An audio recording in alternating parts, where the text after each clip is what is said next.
Hi, welcome back to my channel. My name is Rishika. और जो लोग मुझे पहले से जानते हैं, I guess that you know कि मैं कैबिन अटेंडेंट और एविएशन में जो दूसरे जॉब हैं उनसे रिलेटेड वीडियोस आपके लिए लेकर आती हूँ। और आई एम प्लानिंग, क्योंकि मुझे बहुत सारे लोग सजेशंस दे रहे हैं कि आप सिर्फ एविएशन पे फोकस ना करते हुए दूसरे भी जो जॉब प्रोफाइल हैं और जो दूसरे सेक्टर्स हैं आप उसके बारे में भी इंफॉर्मेशन दीजिए। सो आई जस्ट नीड कि आप लोग एक, मुझे वोटिंग चाहिए आपके साइड से कि आप लोग क्या चाहते हैं कि मैं सिर्फ एविएशन पर फोकस करूं और एविएशन में जितनी सारी चीज़ें हैं जो मैं आप लोगों के साथ शेयर कर सकती हूँ मैं वो करूं, या फिर कोई दूसरे जॉब प्रोफाइल या दूसरे सेक्टर्स के बारे में भी आपके साथ में डिस्कस करूं। तो please drop your comments in this video as soon as possible. And उसके अलावा I want to ask all of you, मैंने पहले भी पूछा है बट वापस मैं एक बार एक आप लोगों से सजेशन लेना चाहती हूँ कि मैं सिर्फ हिंदी में बात करूँ या मैं अपने वीडियोस इंग्लिश में बनाऊँ या मिक्स एंड मैच, जो भी मतलब इंग्लिश। तो जैसा आपको लगे आप प्लीज़ मुझसे मुझे बता सकते हैं कि आप कैसे चाहते हैं कि मैं वीडियोस इंग्लिश में बनाऊँ या हिंदी में। So these were the two things जो मुझे आप लोगों से पूछनी थी। उसके अलावा तीसरी चीज़, मैंने लास्ट वीडियो में मेरे डिस्कस किया था क्या क्या क्वेश्चंस पूछे जा सकते हैं आपसे कैबिन क्रू के इंटरव्यू में। तो आई वुड से कि मतलब कुछ लोगों ने मुझे ये बोला कि आप एक बार जो जो राउंड्स होते हैं अलग अलग कैबिन क्रू इंटरव्यू के, आप वो भी एक बार बता दीजिए। Although I have made a video, a separate video for this, but just that you all are asking me, so I would just tell about it very quickly in this video also.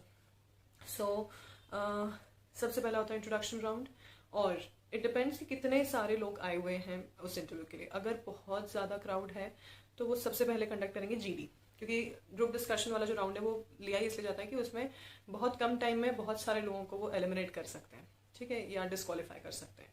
तो उस case में आपका GD round सबसे पहले हो जाएगा। Now GD के लिए कोई भी आपको टॉपिक दिया जा सकता है, that can be based on social issues या current affairs. So that depends उस टाइम पे क्या चीज़ें चल रही है। लाइक अभी पैंडेमिक से रिलेटेड आपसे कुछ पूछा जा सकता है, तो अगर वैसा कुछ है तो आपको प्रिपेयर्ड रहना है, प्लस करंट अफेयर्स के बारे में आपको अपडेटेड रहना है।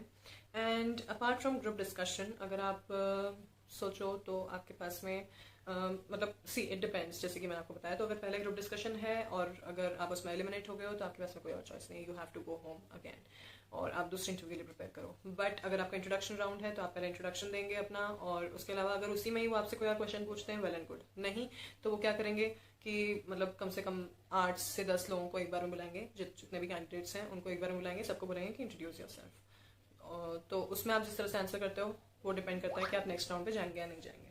अपार्ट फ्रॉम दैट सो ये दोनों राउंड कैसे भी हो सकते हैं, फर्स्ट राउंड में कुछ भी हो सकता है, सेकेंड राउंड में हो सकता है, बट इसके बाद में जो राउंड होगा वो होगा आपका बीएमआई वाला और scar check and all of that, कि आपके हाथ में कोई मार्क्स नहीं होने चाहिए, कोई स्कार नहीं होने चाहिए, आपका फेस का जो स्किन है वो पूरा क्लियर होना चाहिए, और जितनी भी चीज़ें, मतलब आई have already mentioned all the criterias for selection of a cabin attendant, ठीक है, तो वो सारी चीज़ें आपकी चेक होंगी, बीएमआई चेक होगा।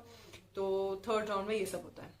उसके बाद में कोई एक रिटन टेस्ट हो सकता है आपका, जैसे हमारा तो हुआ था इंडिगो में, that depends on the airline और उस टाइम पे क्या क्राइटेरिया है उनका सिलेक्शन का, उस पर मतलब उनका डिस्क्रिप्शन है, ठीक है। तो एक वो वाला राउंड भी हो सकता है जिसमें एक मतलब बहुत ही बेसिक से आपका एग्जामिनेशन होगा, उसमें ऑब्जेक्टिव टाइप क्वेश्चंस होंगे, तो वो ऑनलाइन होता है, तो हार्डली वो आधे घंटे का होता है। तो या तो आपका वो होगा या फिर आप डायरेक्टली जाएंगे वाइस प्रेसिडेंट राउंड के लिए, तो उनका आपके साथ में 1-on-1 इंटरव्यू होता है। तो उसमें कुछ भी वो आपको इंट्रोडक्शन के लिए बोल सकते हैं, या फिर आप क्यों ये ज्वाइन करना चाहते हो ये एयरलाइन, या फिर why you want to be a cabin attendant, मतलब बहुत ही बेसिक से क्वेश्चंस वो पूछते हैं आपसे, जो आपका वीपी राउंड होता है। तो that is the final round. आप अगर उसमें सिलेक्ट हो जाते हो तो वेल एंड गुड। और उसके बाद में मतलब जो मैंने आपको बताया बीएमआई वाले में आपके आई साइट वगैरह वो सब कुछ प्रॉपर होना चाहिए, ओनली देन आप वीपी राउंड के लिए एलिजिबल होते हो।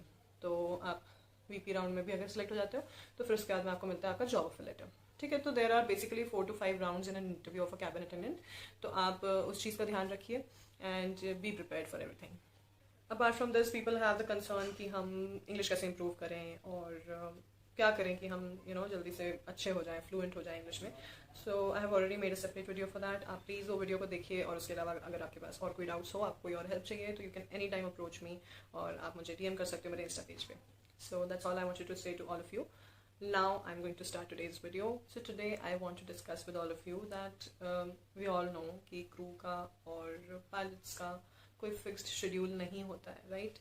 सो उस केस में हम क्या करें, कैसे अपनी चीज़ों को मैनेज करें और किस बेसिस पे हमारा रोस्टर बनाया जाता है। I will show you my roster, ठीक है, जो रोस्टरिंग डिपार्टमेंट से बनकर आता है हमारे पास में 1 मंथ का पूरा जो कंप्लीट रोस्टर है कि कब हमारे ऑफ होंगे, कब हमारा स्टैंड बाय है, कब एयरपोर्ट स्टैंड बाय है, कब कौन सी फ्लाइट है, कब लेओवर है, वो सारी चीज़ें उसके अंदर मैंशन होती है।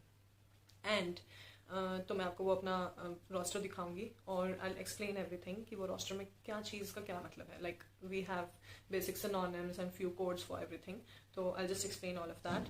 और अगर अर्ली मॉर्निंग फ्लाइट है तो कैसे मैनेज करें, क्या करें, because there might be a situation जब आपकी नींद ना खुले और आप मतलब या आपका अलार्म मिस हो जाए, या आपका फ़ोन स्विच ऑफ हो जाए, या just in case you get late for your flight as you are stuck in traffic, या आप वहाँ पर पहुँचो तब आप एंड मोमेंट रिपोर्ट चेक कर दो। तो ये बहुत सारी चीज़ें होती है जो हो सकती है एंड मोमेंट पे आपके साथ में। तो उस केस में आप क्या करोगे, और उस केस में बेस मैनेजर या एयरलाइन पर्सनल आपके लिए या आपके अगेंस्ट क्या एक्शंस ले सकते हैं।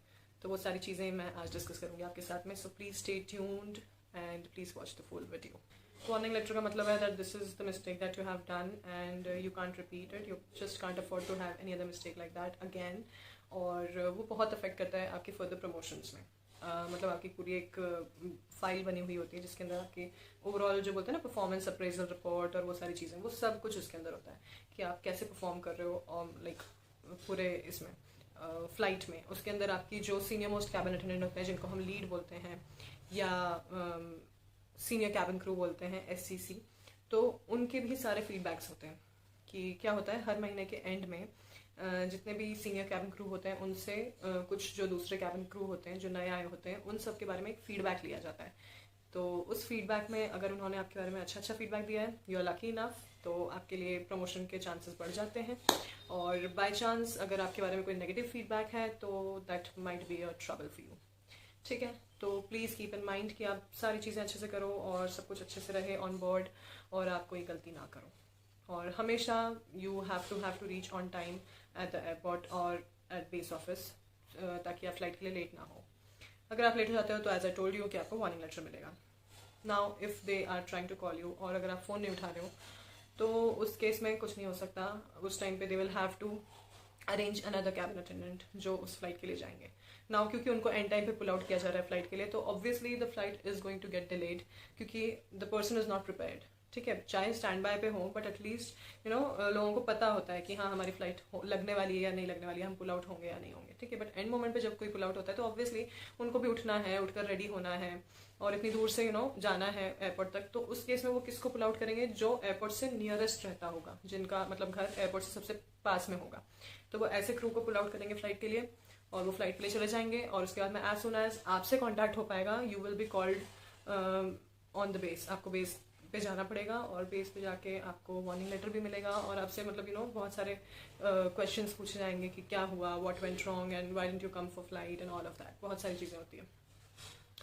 सो ये हो सकता है, किसी के भी साथ हो सकता है, प्रॉपरली रेस्ट ना करने की वजह से या किसी भी वजह से, if you are not keeping well, ठीक है। नाउ एंड मोमेंट पे अगर आप रिपोर्ट चेक करते हो, या तो आप घर पे ही हो और आपने एंड मोमेंट पे रिपोर्ट चेक किया है, या फिर आप सपोज बेस पर पहुंच गए और तब आपने रिपोर्ट चेक कर दिया, तब क्या होगा। सो अगर आप घर से ही अगर उनको कॉल करके बता रहे हो कि मैं आज नहीं आ पाऊंगी फ्लाइट के लिए for so and so reason, तो एंड मोमेंट पे रिपोर्ट चेक करने के लिए आपको बेस पर जाना पड़ेगा। बेस पे जो हमारे एयरलाइन के जो डॉक्टर होते हैं उनसे आपको मिलना पड़ेगा, उनको बताना पड़ेगा कि ये चीज़ें मुझे हो रही है, ये प्रॉब्लम है। दे विल चेक कि मतलब आप झूठ तो नहीं बोल रहे हो, और अगर सच में ऐसा है तो आपको मतलब ठीक है कंसिडर किया जाएगा उस चीज़ को। और अगर ऐसा नहीं है then again actions will be taken against you, आपको वार्निंग लेटर दिया जा सकता है।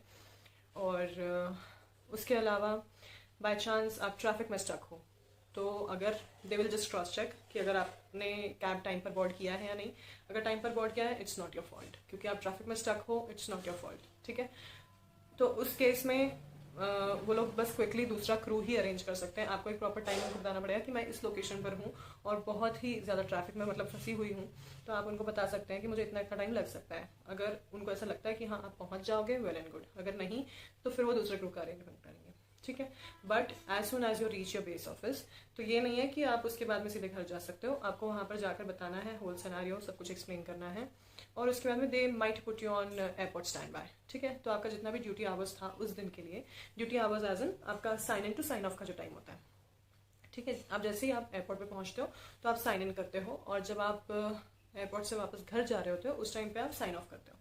तो वो sign in to sign off के बीच का जो टाइम होता है उसको हम कहते हैं ड्यूटी आवर्स। तो ड्यूटी आवर्स में ही आपको वहाँ पर बोलेंगे कि आप एयरपोर्ट स्टैंड बाय पर रहो, और बाय चांस उस टाइम पर कोई और ऐसी फ्लाइट होती है जिसमें क्रू नहीं आ पा रहे हैं, तो आप पुल आउट हो जाओगे उस फ्लाइट के लिए और आपको जाना पड़ेगा, ठीक है।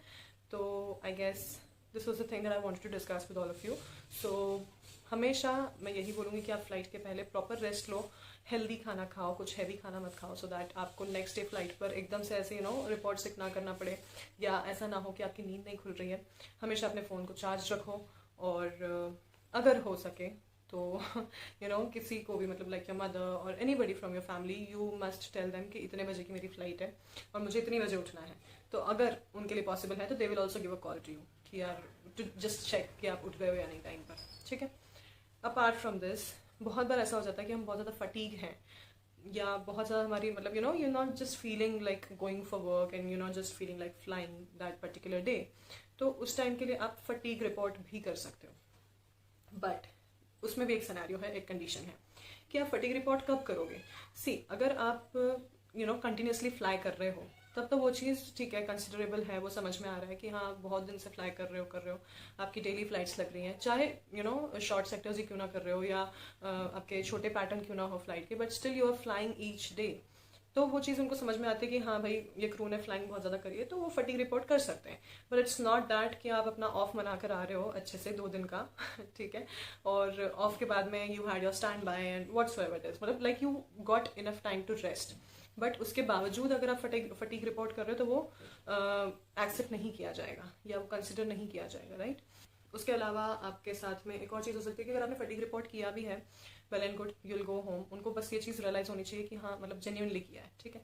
बट बाई चांस आप नहीं कर पाए, या बेस वालों ने एक्सेप्ट नहीं किया फॉर सम रीज़न, तो उसके बाद भी अगर आप फ्लाइट के लिए जा रहे हो और बीच में लाइक इन फर्स्ट सेक्टर और second sector of your flight आप बीमार हो जाते हो या कुछ भी आपको प्रॉब्लम हो जाती है, तो उस टाइम पे क्या होगा, हम जिस भी जगह पर हैं उस वक्त, सपोज हमारा अराइवल स्टेशन मुंबई है, ठीक है, तो मुंबई से ही पहले से ही like we have to inform our fellow crew members that I am not keeping well and I just can't fly any more, I need to rest and I need to get home. तो उस time पे आपके पास में कोई option नहीं है, क्योंकि आप अपने बेस पर नहीं हो, आप अपने घर पर नहीं हो, ठीक है, यू आर ऑन बोर्ड। तो जो भी नेक्स्ट अराइवल होगा, मतलब जहाँ पर हम जा रहे होंगे, वो डेस्टिनेशन पे हम पहले से इन्फॉर्म कर देंगे, like captains will inform that we need a cabin attendant because one of our cabin crew members is not keeping well. तो वो फिर बॉम्बे बेस का जो भी क्रू मेंबर होगा, जिसके लिए जल्दी से जल्दी पॉसिबल होगा पहुंचना, क्योंकि Mumbai and Delhi is a place and also Bengaluru जहाँ पर लोगों को एयरपोर्ट तक पहुंचने में ही बहुत टाइम लगता है, ठीक है। तो अगर आप उनको पुल आउट करोगी तो उनको पहुंचना चाहिए उतना जल्दी एयरपोर्ट तक। तो in that case they will just pull out a person जो एज सुन एज पॉसिबल पहुंच सके। तो उस केस में जो भी क्रू मेंबर है, वो क्रू स्वॉप बोलते हैं हम उसको, तो दूसरा क्रू मेंबर वहाँ से आएगा, और यहाँ से जिसको भी तबीयत ठीक नहीं लग रही है वो वहाँ से डीप्लेन करेगा, लाइक उसकी वहीं पर फ्लाइट खत्म हो जाएगी, बेस पर जाना है, बेस पर जाके कंपनी डॉक्टर को बताना है, अगर उन्हें जेन्युइन लगा वेल एंड गुड। अगर आपकी सिचुएशन बहुत ही ज़्यादा वर्स है, अगर हॉस्पिटलाइज करने की ज़रूरत है, बिकॉज इट हैपन्स कि क्रू का मतलब जैसे स्टमक अपसेट हो गया, या डायरिया हो गया, अनडाइजेशन हो गया, बहुत सारी चीज़ें होती है। तो अगर ऐसा कुछ हो गया है ऑन बोर्ड, आपने मतलब एक दिन पहले कुछ अगर खाया हो या फ्लाइट पे कुछ खाया हो उसकी वजह से, तो बहुत बार ऐसा होता है कि वॉमिटिंग हो रही है और मतलब ड्रिप लगाने की ज़रूरत है, तो उसके लिए आपको हॉस्पिटलाइज भी कर सकते हो, तो फिर वही मुंबई में ही आपको लेकर जाएंगे। और अगर आप ठीक हो, फ्लाई कर सकते हो, तो आपको नेक्स्ट फ्लाइट जो भी होगी मुंबई टू योर बेस, तो आपको उसके लिए आपकी फ़्लाइट की बुकिंग कर दी जाएगी। टिल द टाइम अगर बहुत ज़्यादा वेट नहीं करना है तो आप एयरपोर्ट पे ही रह सकते हो, अगर बहुत वेट करना है तो आपको for the time being you will get a stay, जो भी उनके होटल्स के साथ में टाइप होते हैं वहाँ पर। अगर उनको लगता है कि आप थोड़ा रेस्ट की ज़रूरत है, बट हॉस्पिटलाइज वगैरह करने की ज़रूरत नहीं है, तो आपको बस कुछ टाइम के लिए आपको होटल के लिए स्टे दे देंगे, और वहाँ से फिर आपका फ़्लाइट की बुकिंग करेंगे, may be in the evening और नेक्स्ट डे, डिपेंड्स कि आपकी क्या कंडीशन है, ठीक है। तो ये सारी चीज़ें होती हैं just in case you are not keeping well और you get ill on board, ठीक है। So that's why I would say that just be very careful. और हमेशा मैंने अपने प्रीवियस वीडियोस में भी बहुत सारे मतलब आपको ये बोला है, जो मेरे पुराने वीडियो हैं, कि आपको क्या खाना चाहिए, आपको कितनी नींद लेना चाहिए, हर एक चीज़ आपको मतलब है ना बहुत केयरफुल होकर सोचना पड़ेगा कि आपको फ्लाइट के पहले क्या खाना है, फ्लाइट पे क्या खाना है, क्योंकि यू नेवर नो कि कब आपकी तबीयत खराब हो जाए और फिर आपको एंड टाइम पे रिपोर्ट चेक करना पड़ेगा, फिर आपकी पूरी फ्लाइट सफ़र करे सिर्फ आपकी वजह से। So nobody wants that, right? तो because it happened with me, so I will tell that story in my next video, because ये वीडियो फिर बहुत ही बड़ा हो जाएगा, उसके लिए मैं एक अलग से वीडियो बनाऊंगी तो कि मेरे साथ में क्या हुआ था। So please stay tuned to know more such stories and such information from my end. And आपको जो भी लगे आप प्लीज़ कमेंट सेक्शन में बता सकते हैं मुझे, और आपके जो भी डाउट्स हैं आप मुझे इंस्टा DM पे पूछ सकते हैं। And thank you so much for all your support. Thank you so much for all your love that you give to my channel and my videos. So please just keep supporting, and thanks a lot to all of you. Please take care of yourselves. Please stay safe, and please share my videos if you like it, and please comment in the comment section below if you find something valuable and good information in my videos. Thank you. Bye bye. Take care.